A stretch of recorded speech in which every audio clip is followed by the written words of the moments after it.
And we're back in true form, my Select Play Select viewers. This is another episode of Play Select. My name is Gold Mountain, and in this episode, well, yeah, there's a lot of video game news, but we have this one theory, this one scheming little theory, because we're schemers, that I just want to share with you guys. What is it? Check it out.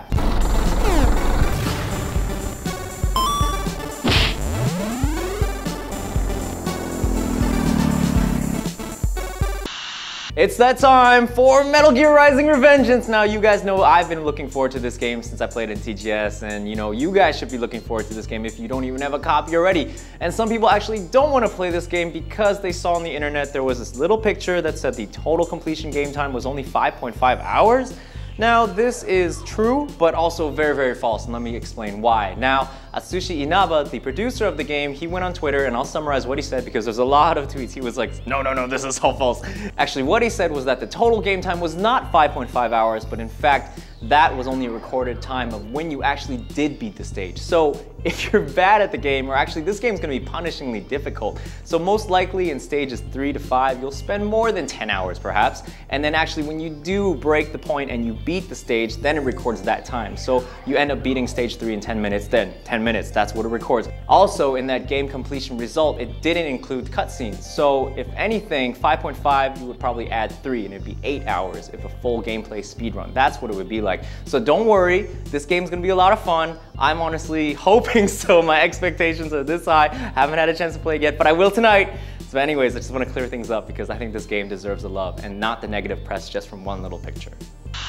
So at this stage in time, everybody knows that Capcom loves making movies out of their video games, such as the Resident Evil series. Now, there's so many of those movies, and Capcom, of course, has made a lot of money from them. That being said, most likely they're going to look for another franchise to take to the silver screen. Now, which one is it? I'm thinking, honestly, it could be Devil May Cry. And the reason why I say this is because a lot of people were like, whoa, DMC is not the DMC I know. Why did they change it so much? The look is so crazy. Dante looks so real and not the way I like him to be, i.e. anime style. Now, the interesting thing, a theory based on a Ninja Theory game, is that the director saw Warm Bodies over the weekend, and as he was watching it, he was looking at the actor who was playing the main lead, and he was like, yo, that guy reminds me of somebody. I can't place my finger on it, but he sounds like somebody. He's the same height as somebody. He even kind of talks the same, and lo and behold, cue Nicholas Hoult of Warm Bodies. And if you look at it, here's Dante, all right, handsome guy.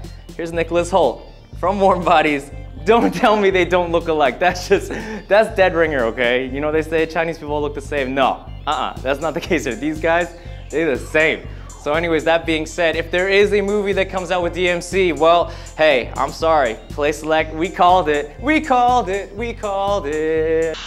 And speaking of DMC, well, DMC's new DLC is coming OUT this FEB, and FEB is almost over, so you're gonna see this game coming out real soon. Now, the name of the DLC is called Virgil's Downfall, and this is pretty much wrapping up from the story of Devil May Cry, and I'm not gonna say anything more else because there's a lot of spoilers from what I've read. But what you can expect is that you'll be playing as Virgil. As Virgil, you'll have a new moveset and new styles of fighting, you know, a lot of ways to get your SSS sensational combo. But most importantly, this DLC is actually 3 to 5 hours worth of gameplay. Now, this is a DLC that I could back up because 3 to 5 hours in a hack and slash game is actually quite a lot if you're not talking about the times you die. So thinking about that, that's gonna be really cool, and it's gonna be out real soon. So check it out.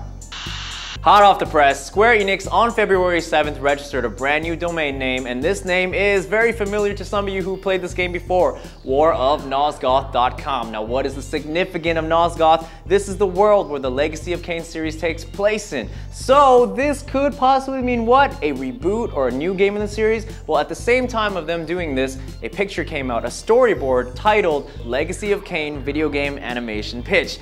Now, what does this mean? Is this an animation for a cutscene in a video game, or is it an actual animation of a cartoon? Who knows? Because the company who undertook this pitch is actually Passion Pictures, and if you haven't heard of Passion Pictures before, well, you definitely should know because they're very well known in terms of character and animation, and also they won an Academy Award for a quick short animation film. Now, these guys did music videos for Gorillaz, so I think they certainly know what they're doing. So begs us to ask, what exactly is this animation for? Is it for a promo? Is it for a new game? I don't know. I really want to know because I really had fun with Legacy of Kain Soul Reaver, my personal favorite in the series, and I do hope that this brand new generation will get a chance to play these games.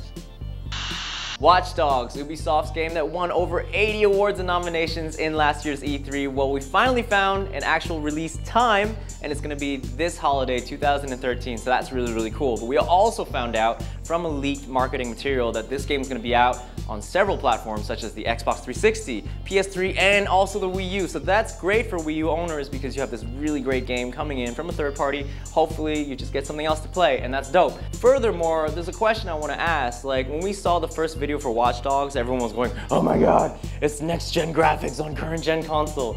Well, most likely, I'm pretty sure it will be ported to the next-gen stuff, but we don't know nothing about it. Hello, Destiny. Now, if you know what I'm talking about, you definitely are abreast with the news about this brand new game, a brand new franchise from Bungie. Now, what is Destiny? Actually, if you listen to all the stuff that Bungie has been saying, it's very carefully worded and it's very, very vague. So there's not much I do personally know. But from information that I've gotten from sources and online, this is what I can tell you. According to Bungie, Destiny is called a shared world shooter. Like, they coined this phrase.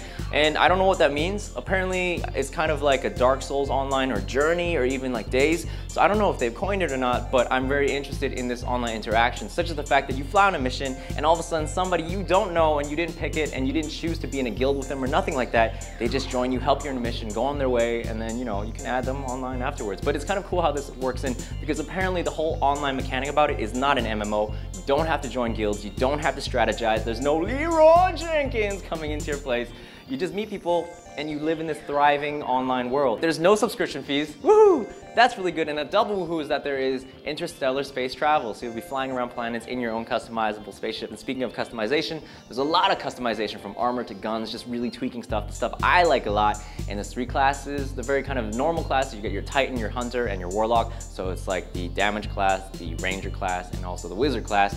And finally, this game is coming out for current gen, Xbox 360 and PS3. Now, the engine of this game can apparently be modified for next gen, so you might see it on the Xbox and the PS4, but we know nothing about it because there hasn't been a reveal yet. Regardless, definitely looking forward to the full reveal that I predict they're gonna bust out on E3, for sure, right? So anyways, Destiny, Halo. Hey guys, I just want to take some time from this show and actually pay an homage to an unsung hero that you may not have heard of, and his name is Pietro Vlahos, and he is responsible for mastering and perfecting the green screen and blue screen technique, as you see here. Now, without him, you think about it, without him perfecting this technique, a lot of the things that we take for granted we'll never see. I mean, the fact that Star Wars, Indiana Jones really heavily use those 2 techniques. Without him, what would you see? Hand puppets, marionettes, it wouldn't make sense. And the fact that this guy's been around, he died when he was 96, he was still making patents, he was filing for patents actually, he made 35 across his whole life, all very essential to movie making and the art of filmmaking, and nobody's gonna know about it. So I just really wanna bring up the fact that he's here and he's been around and he's been doing this, and honestly, I thank you so much, Mr. Vlahos, because without you, we really wouldn't be able to do the show and bring it to our audience. Time to announce the winner of last week's Chinese New Year special prize time. Shin-Nagi, you just won yourself 2 copies of Dead Space 3 for knowing the answer, the black marker. Now in 2214, humanity found the black marker, and that was not a good day for humanity. And that being said, it is a good day of humanity for you because you got 2 copies, and make sure you give that other copy to your friend, because if I find you selling that out on eBay, man, I'm gonna come to Uganda just to do nothing really. It's that time. Prize time! Your favorite moment of the week where I give you free stuff. Now, prize time works like this. It's very, very simple. I give you a question, you give me an answer, and if you get it right, I'm gonna give you some swag. Now, ground rules, please, if you know the answer to my question, put it in our inbox, not the comments. Inbox, not the comments. And where is the inbox? It is in our Play Asia TV channel, so just send them a message and we'll get it. And also, please specify whether or not you want this game for Xbox 360 or PS3. Now, the game of this week is, of course, Metal Gear Rising: Revengeance. You know I'm gonna give that to you guys. I mean, just check the gaming schedules, you know what game we're gonna give out. Anyways, the question is, which character does this? So if you got that, just let us know. Anyways, my name is Gold Mountain, and this has been another episode of Play Select. A lot of fun doing this for you guys, and I'll see you next week. So, peace out.